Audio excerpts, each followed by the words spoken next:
मुंबईमध्ये पावसाने विश्रांती घेतल्यानंतर आज रात्रीपासून पुन्हा पावसाने मुंबईमध्ये दमदार हजेरी लावली असून आज रात्रभर पाऊस कोसळला आहे। आपण सध्या माटुंगा किंग सर्कल परिसरामध्ये आहोत। आता आपण दृश्यांमध्ये बघू शकतो पावसामुळे आता काय स्थिती झालेली आहे मुंबईची। पुन्हा एकदा मुंबई आता तुंबण्याच्या दिशेने जात असून रात्रभर चाललेल्या पावसामुळे माटुंगा किंग सर्कल परिसरामधील रस्ता हा जलमय झालेला आहे। आपण दृश्यांमध्ये बघू शकतो पाणी या ठिकाणी काही प्रमाणात तुंबला असून सध्या वाहतूक काहीशी विस्कळीत झालेली आहे। या तुंबलेल्या पाण्यामुळे गाड्यांना अडथळे येत असून गाड्या धीम्या गतीने या परिसरातून जात आहे।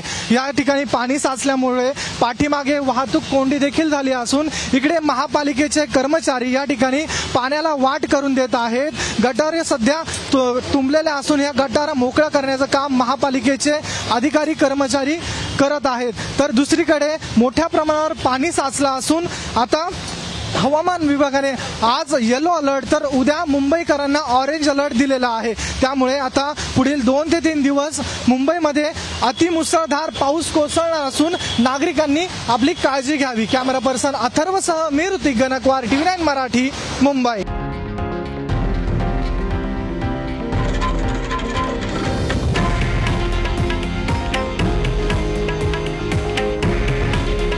हे आहे देशातील नंबर 1 न्यूज नेटवर्क आणि आपण पाहत आहात TV9 मराठी।